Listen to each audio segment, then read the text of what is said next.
اعوذ باللہ من الشیطان الرجیم بسم اللہ الرحمن الرحیم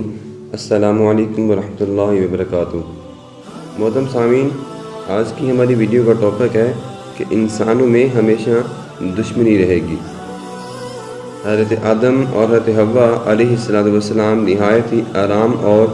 چین کے ساتھ جنت میں رہتے تھے۔ اللہ تعالیٰ نے فرما دیا تھا کہ جنت کا جو بھی پھل چاہے کھا سکتے ہو، بے روک ٹوک ہو کر تم دونوں کھا سکتے ہو، مگر صرف ایک درخت کا پھل کھانے کی ممانعت تھی کہ اس کے قریب بھی مت جانا۔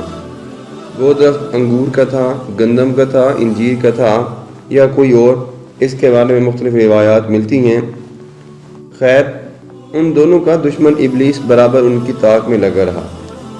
آخر اس نے ایک دن اپنا وسوسہ ڈال ہی دیا اور قسم کھا کر کہا کہ میں تم دونوں کا خیر خواہ ہوں، اور اللہ تبارک و تعالیٰ نے جس درخت سے تم دونوں کو منع کر دیا ہے وہ ایسا درخت ہے کہ جو انسان ایک مرتبہ اس درخت کا پھل کھا لے گا وہ کبھی جنت سے نہیں نکالا جائے گا۔ پہلے حضرت آدم علیہ السلام اور حوا شیطانی وسوسے کا شکار ہو گئے اور وہ اس بات سے انکار کرنے لگے، مگر آخر کار شیطان نے بار بار جب اکسایا تو انہوں نے حضرت آدم علیہ السلام کو بھی راضی کر لیا اور وہ ناگہاں غیر ارادی طور پر اس درخت کا پھل بھی کھا گئے۔ آپ نے اپنے اتحاد سے یہ سمجھ لیا لا تقربا هذه الشجرۃ کی نہیں، یہ تنزیہی ہے اور واقعی ہرگز نہیں، تحریمی نہیں تھی۔ مطلب کہ آدم علیہ السلام نبی ہوتے ہوئے ہرگز اس درخت کا پھل نہ کھاتے، کیونکہ نبی تو ہر گناہ سے معصوم ہوتا ہے، لیکن یہاں پہ ان سے جو غلطی سرزد ہوئی ہے وہ اجتہادی ہوئی ہے۔ حضرت آدم علیہ السلام چونکہ دربار الہی میں بہت مقرب اور بڑے بڑے درجات پر فائز تھے، اس لیے آپ جو ہے وہ جب آپ نے جنت کا پھل کھا لیا جس پھل کے کھانے سے اللہ تبارک و تعالیٰ نے آپ کو منع کیا تھا، تو حضرت آدم علیہ السلام اور اماں حوا دونوں کے بدن سے لباس جو ہے وہ گر پڑے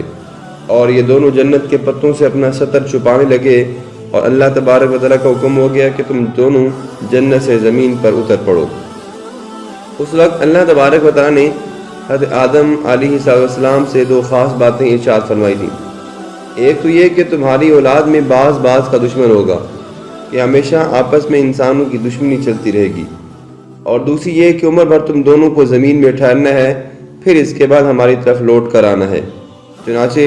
قرآن مجید میں اس واقعے کو بیان فرماتے ہوئے اللہ تبارک و تعالیٰ نے فرمایا بسم اللہ الرحمن الرحیم فَأَزَلَّهُمَا الشَّيْطَانُ عَنْهَا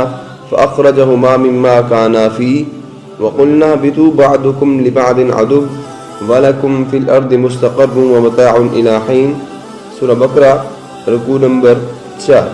ترجمہ: تو شیطان نے ان دونوں کو، آدم اور حوا کو، جنت سے نکالنے کے بارے میں لغزش دی اور جہاں وہ رہتے تھے وہاں سے ان دونوں کو الگ کر دیا، اور ہم نے فرمایا کہ زمین پر چلے جاؤ،